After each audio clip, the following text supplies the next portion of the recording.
Sister रेखा की ID से खुदाम की शुक्रगुजारी करते हैं। फिर से 1 मिनट में आपके पास आता हूँ। बिल्कुल प्रभु का धन्यवाद होते हैं। शुक्र बढ़ते जाए सिस्टर जी। आओ। जय मसीह की सर अंकित सर जय मसीह। जय मसीह। सर आपको बहुत बहुत धन्यवाद करूँगा जो आप मेरे को अपने ग्रुप में शामिल किया। बहुत बहुत धन्यवाद आपका। और मैंने अपने नंद के लिए मैंने गवाही दे रही हूँ अपने नंद के लिए। कल सर से प्रार्थना करवाई थी।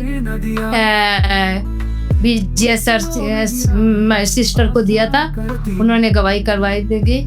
तो क्या निकला, तो उन्होंने डॉक्टर ने उनका ऑपरेशन नहीं किया। उन्होंने कहा कि इनका थायराइड लो हो गया है, इसलिए ऑपरेशन नहीं होगा। और मुझे विश्वास इस चीज का है कि उन्होंने जैसे न प्रभु उनको वहां से निकाला लोग बता के, उनके कुछ न निकलेगा, वो एकदम नॉर्मल हो गई है। मुझे ये मुझे ये विश्वास है। धन्यवाद देते हैं। बिल्कुल ऊपर विश्वास है। और एक बार और मैं अपने ससुर के लिए प्रार्थना किया था, अपने पापा जी के लिए। वो अस्पताल में एडमिट थे, उनको बहुत बड़ी पता नहीं क्या क्या बीमारी बता दिए थे, बहुत बड़ी बीमारी कुछ बता दिया था। तो मैं वो समय उपवास कर रही थी। तो मैं 5 दिन के उपवास में थी, केवल 5 दिन के उपवास में थी। तो मैं अपने ससुर के शाम को प्रार्थना कर रही थी।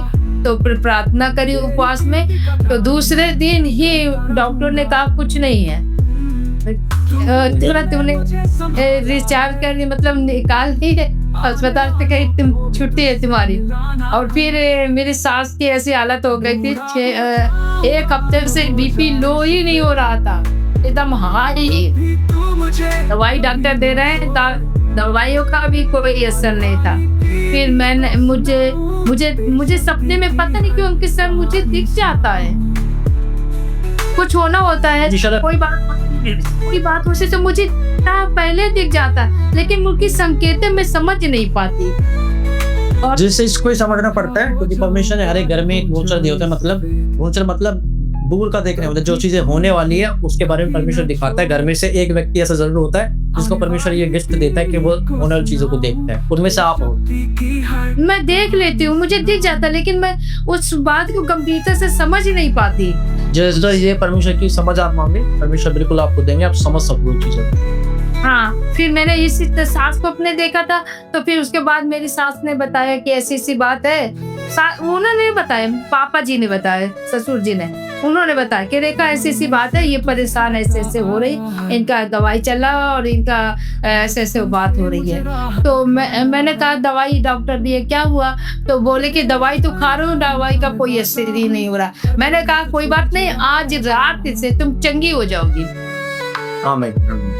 मैंने ऐसे कहा, मैंने आज रात से तुम ठीक हो जाओगी। फिर रात में मैं आपने उपवास करके वो घोषणा करने बोले ना, तो मैं 12 बजे से फिर उपवास करके वही बचन को 3 बजे तक 4 बजे तक घोषणा करती हूँ। 2 दिन से तो नहीं कर पा रही इतना, लेकिन मैं घोषणा करती हूँ। तो वही घोषणे में ही मैं प्रार्थना करी मम्मी के।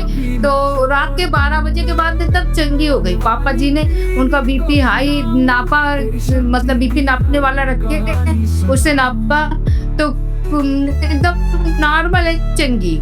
तो मैं सुबेरे 10 बजे गया।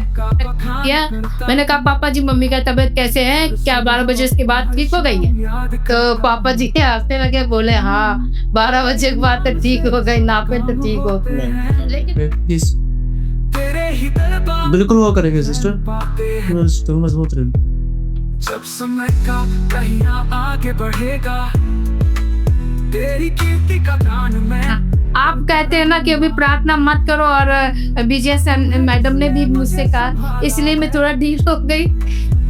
नहीं तो मैं अपने नंद के लिए भी प्रार्थना करने वाली थी। नहीं धन्यवाद के आप प्रार्थना कर देखो उनके लिए। लोग इस चीज जी इस चीज को लोग नहीं समझते। आपने इस चीज को समझा, आपने लोगों के लिए प्रार्थना नहीं करी, आपने उनके लिए प्रार्थना करवाई, प्रार्थना रिक्वेस्ट दी, परमेश्वर के जिम्मे में काम किया। आपने अपना हिस्से का काम किया। आप हिस्से का काम क्या था?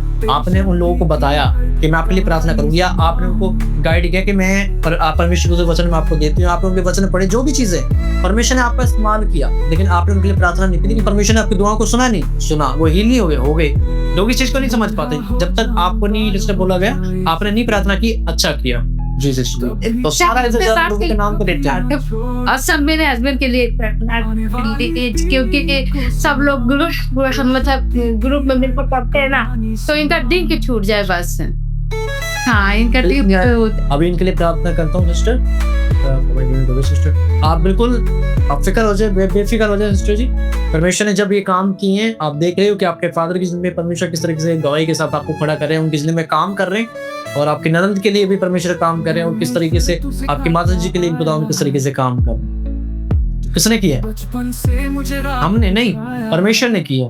तो परमेश्वर, वही परमेश्वर जिन्होंने ये सब आपकी जिंदगी में काम किए हैं, वो ये भी करेगा, और आपके हस्बैंड भी इस चीज से लत से। अभी माँ जी की गवाही थी कि उनके बेटे जो है वो लत में थे, लेकिन वो चीजों से निकल रहे हैं, एक बच्चा वापस घर आ गया। तो क्या आपकी जिंदगी में ये गवाही काम करेगी? बिल्कुल, अगर आप रिसीव के साथ, ईमान के साथ रिसीव करें। परमेश्वर आपकी जिंदगी में भी काम करना चाहते हैं, इसको रिसीव करिएगा। आमीन। सबको तेरे अद्भुत काम बताता आया हूँ, बूढ़ा हो जाऊं, बाल हो जाए सफेद, तब भी तू मुझे कभी ना छोड़।